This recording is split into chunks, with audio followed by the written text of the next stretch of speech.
हाँ, आज मेरे प्यारे बच्चों, आज हम लोग वर्ग नाउन के लिए उपसर्ग की चर्चा करेंगे। उपसर्ग के विषय में पढ़ेंगे। आज का विषय हम लोगों का क्या है? उपसर्ग है। उपसर्ग में उपसर्ग का क्या प्रयोग होता है, उपसर्ग का क्या महत्व है, आज इसकी चर्चा करेंगे। उसकी वो विस्तार से पढ़ेंगे। उपसर्ग का सबसे पहले परिचय है। उपसर्गों का प्रयोग नए शब्दों की रचना के लिए किया जाता है। उपसर्गों का प्रयोग नए शब्दों की रचना के लिए किया जाता है। नए शब्द बनाने के लिए मूल शब्दों के आरंभ में या उनके आगे कुछ शब्दांशों को जोड़ दिया जाता है। इससे मूल शब्द के अर्थ में बदलाव आ जाता है। ऐसे शब्दांशों को उपसर्ग कहते हैं। उसके बाद परिभाषा है कि वे शब्दांश जो किसी भी शब्दों के पूर्व का होता है, पहले जुड़कर नवीन सार्थक शब्दों का निर्माण करते हैं, उसे उपसर्ग कहा जाता है।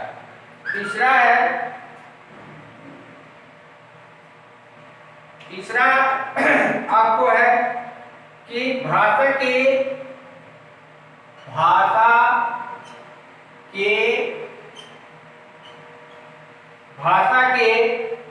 अर्थवान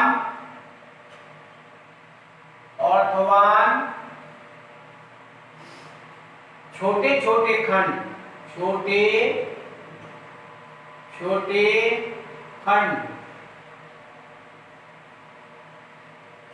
छोटे खंड जो शब्दों के आगे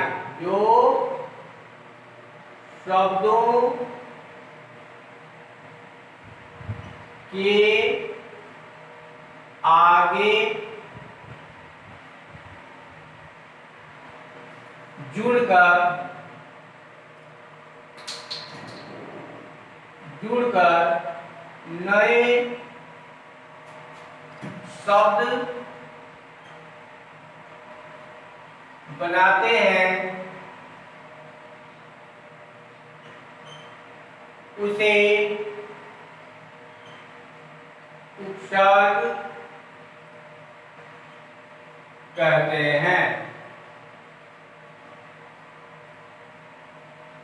अर्थात भाषा के अर्थवाद यानी वैसी भाषा के शब्द जो अर्थ प्रकट करते हैं, छोटे छोटे खंड जो शब्दों के आगे जुड़कर नए शब्द बनाते हैं, उसे भी उपसर्ग कहते हैं।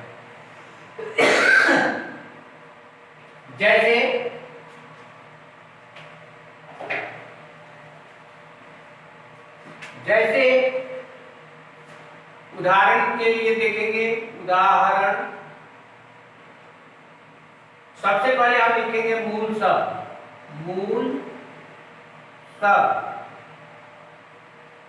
मूल शब्द लिखने के बाद हम उसके से बनाएंगे नए शब्द। उसके बाद शब्द रचना।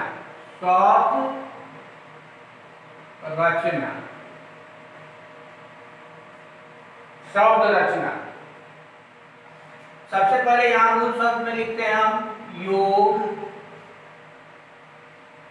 हार, कार, कुल।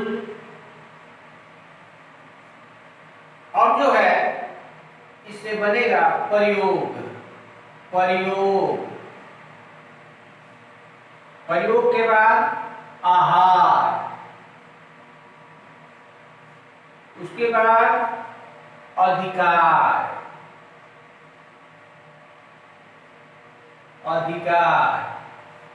उसके बाद अनुकूल।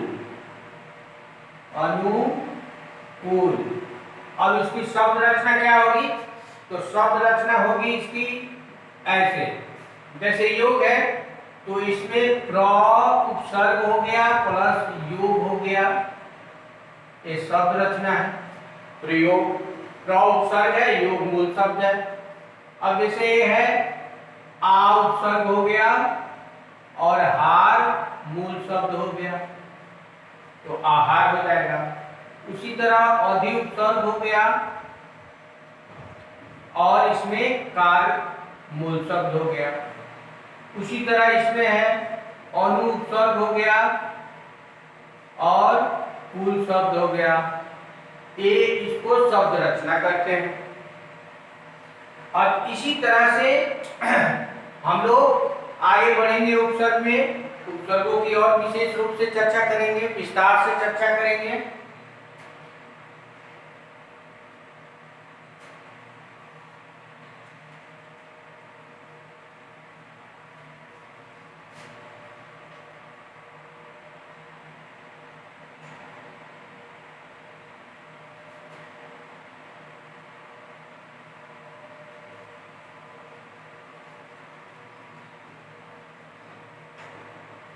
अब है मूल शब्दों के साथ, मूल शब्दों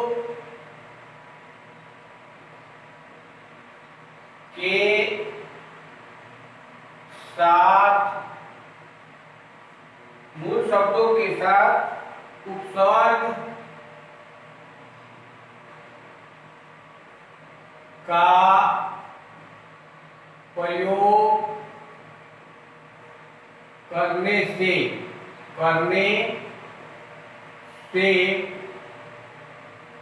क्या होता है?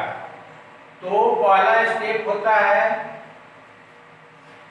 नया शब्द बनता है। क्या होता है? नया शब्द बनता है। नया शब्द बनता है। दूसरा है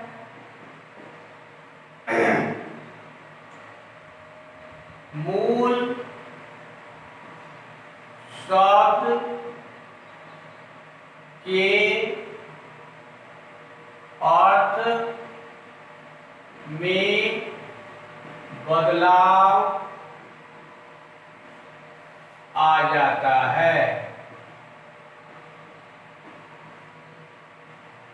मूल शब्द के अर्थ में बदलाव आ जाता है। कभी कभी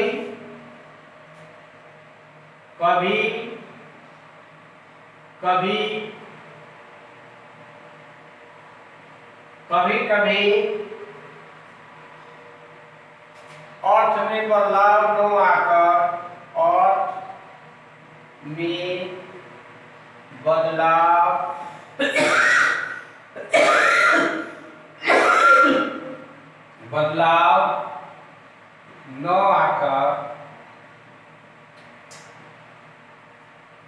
बदलाव न आकर विशेषता आ जाती है।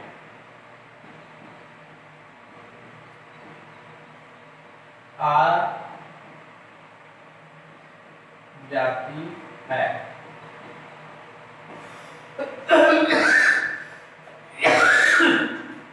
वह है उपसर्गों का प्रयोग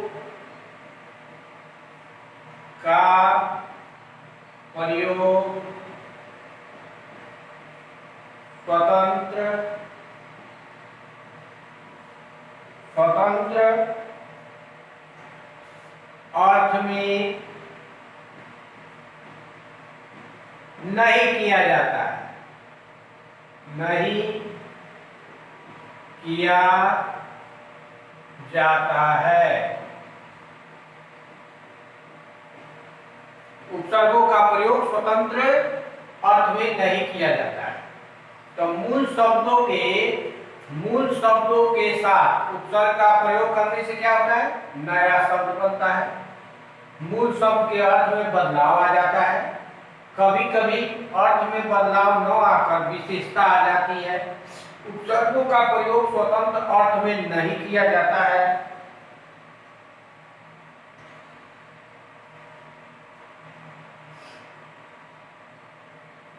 अब है उपसर्गों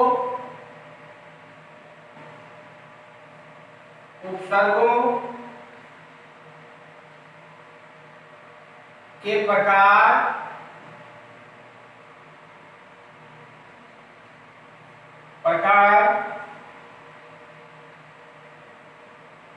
हिंदी में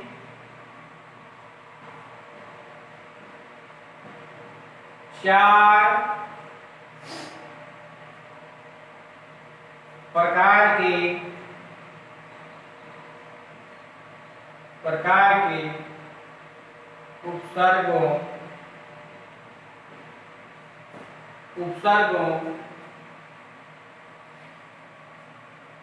उपसर्गों का प्रयोग किया जाता है।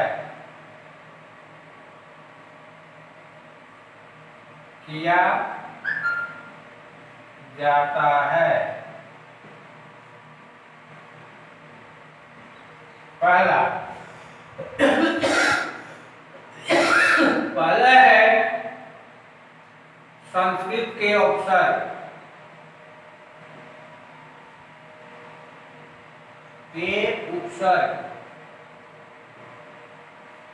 दूसरा है हिंदी के उपसर्ग। तीसरा है आगत या विदेशी उपसर्ग।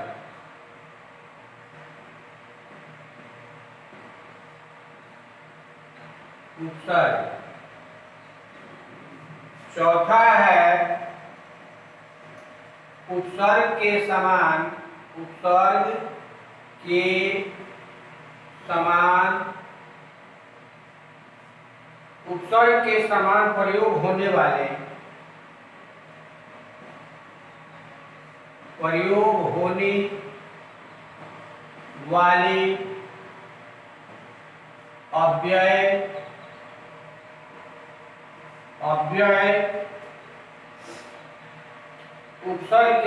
प्रयोग होने वाले अव्यय। इस तरह से उपसर्ग का प्रयोग चार प्रकार से होता है। पहला है संस्कृत के उपसर्ग, दूसरा है हिंदी के उपसर्ग, तीसरा है आगत या विदेशी उपसर्ग, चौथा उपसर्ग के समान प्रयोग होने वाले अव्यय। इस तरह से चार निर्देशों के साथ उपसर्ग का विस्तार से चर्चा पढ़ेंगे।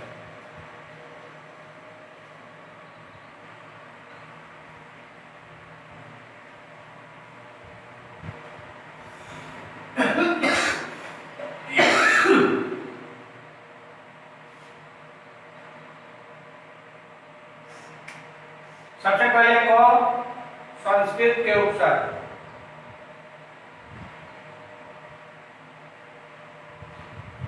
संस्कृत के उपसर्ग में क्या है? संस्कृत के उपसर्ग इन उपसर्गों को तत्सम उपसर्ग भी कहते हैं। संस्कृत के उपसर्ग, इन उपसर्गों को तत्सम उपसर्ग भी कहते हैं, इसलिए कि तत्सम शब्द जो होता है वह हिंदी में संस्कृत के मूल रूप को तत्सम कहते हैं। यानी कि संस्कृत से आए हुए ऐसे शब्द जो हिंदी में प्रयोग किए जाते हैं उसे तत्सम शब्द कहते हैं। इसलिए संस्कृत के उपसर्ग जो है उसे तत्सम उपसर्ग भी कहते हैं। तो इसमें आएगा, यहां सबसे पहले हम लिखेंगे उपसर्ग। अब जो ये उपसर्ग आएंगे इसके अर्थ, उसके बाद आएगा मूल शब्द,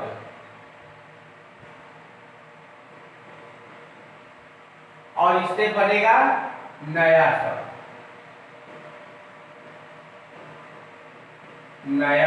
शब्द। उपसर्ग में सबसे पहले आता है अति। दूसरा है अधि,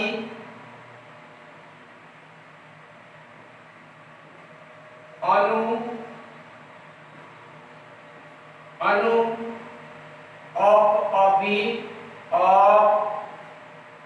अभि,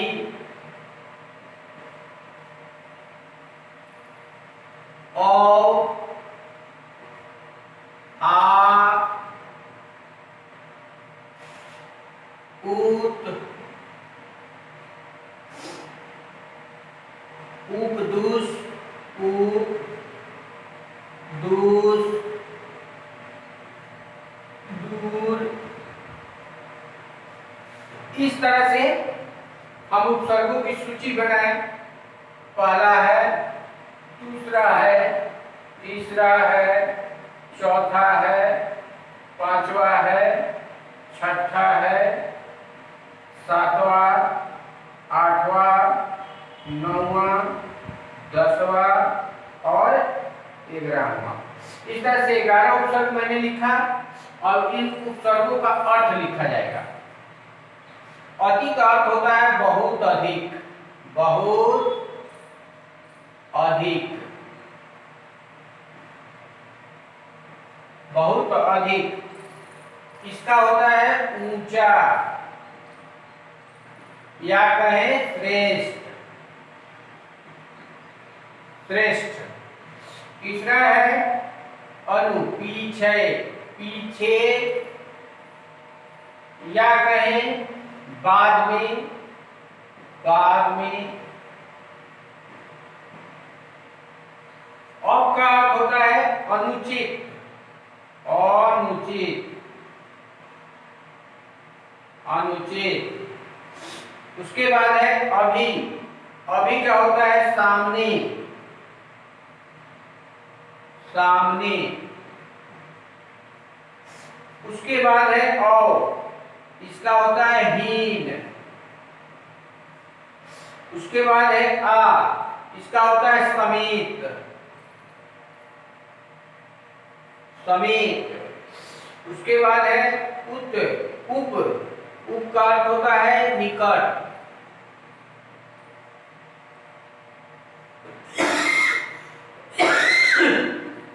उप का अर्थ क्या होता है निकट। उत का अर्थ होता है ऊपर, इसका होगा निकट। उसके बाद दूस है, दूस का कठिन, कठिन या कहें तो बुरा।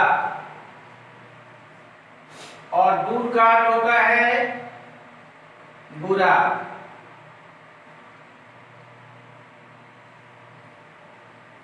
इस तरह से अति का बहुत अधिक, अधिक का ऊंचा श्रेष्ठ, अनु का पीछे बाद में, अब का अनुचित, अभी का सामने, औ का हीन, आ का समेत, उत का ऊपर, उप का निकट, दूस का कठिन बुरा, दूर का बुरा। इस तरह से ये उपसर्ग है और इसके अर्थ हैं।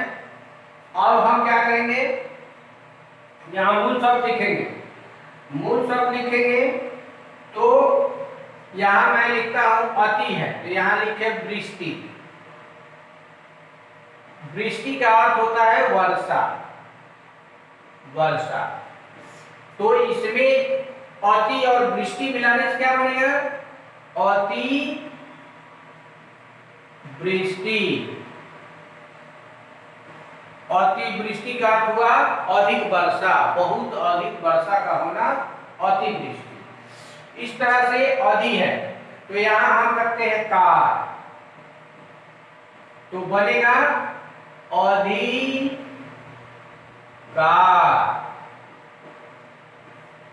इस तरह से मूल शब्द रखते जाएंगे और उपसर्गों को से नया शब्द बनाते जाएंगे।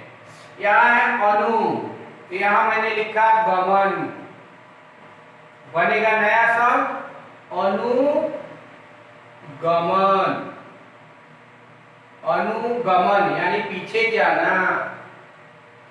अब है यहाँ अप, अप से बनेगा, यहाँ हम एक मूल शब्द रखते हैं मान।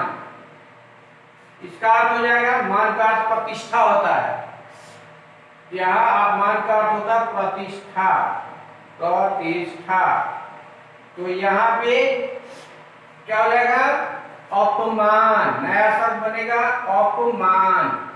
अपमान का अर्थ भी होता है तिरस्कार, तिरस्कार अर्थात किसी को तिरस्कृत करना, अपमानित करना। उसके बाद आता है अप। अब से हो गया अभी। अभी में भी अगर हम लगाते हैं मान मूल शब्द तो बनेगा नया शब्द अभिमान। अभिमान का अर्थ होता है घमंड। उसके बाद है और।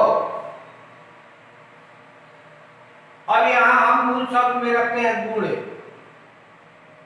तो हो जाएगा अवगुण। अवगुण। अवगुण मीन्स अवगुण माने गुण से हीन। क्या होगा? गुणहीन। गुणहीन यानी जिसके पास गुण नहीं हो, गुणहीन है। अब है आ से बनेगा, यहां हम शब्द रखते हैं जन्म तो बनेगा आजन्म यानी जन्म के बाद, जन्म समेत यानी जन्म से। अब है पुत्र, यहां रखते हैं थान, बनेगा उत्थान। उत्थान का अर्थ होता है ग्रोथ, ऊपर बढ़ना। उसके बाद है उप। अब यहां रखते हैं हम वन, मूल शब्द रखते हैं वन, बनेगा उपवन। उपवन का अर्थ होता है बागीचा, उद्यान। उसके बाद है दुष। दुष से बनेगा साहस, रख दीजिए साहस मूल शब्द रखिए तो बनेगा दुस्साहस। दुस्साहस। उसके बाद है दूर। दूर से बनेगा बल, रखिए मूल शब्द रखिए बल, बनेगा दुर्बल। इस तरह से हम लोग उपसर्ग से का अर्थ, उपसर्ग जाने, उसके बाद इसका अर्थ जाने। अर्थ में मूल शब्द जोड़ने से यानी उपसर्ग में मूल शब्द जोड़ने से नए शब्द का निर्माण हुआ।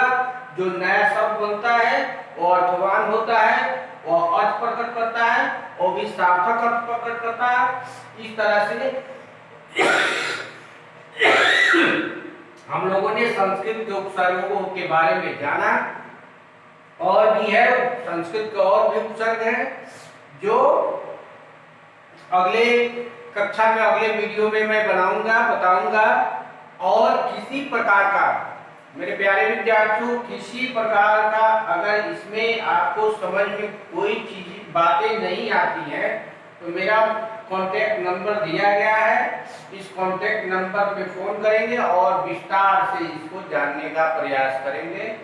नेक्स्ट वीडियो में मैं और उपसर्ग के बारे में अभी 11 पढ़ाए हैं और मैं इसमें 11 और पढ़ाऊंगा और उससे नए नए शब्द बताऊंगा, उसका अर्थ बताऊंगा। आज के लिए इतना ही। Thank you.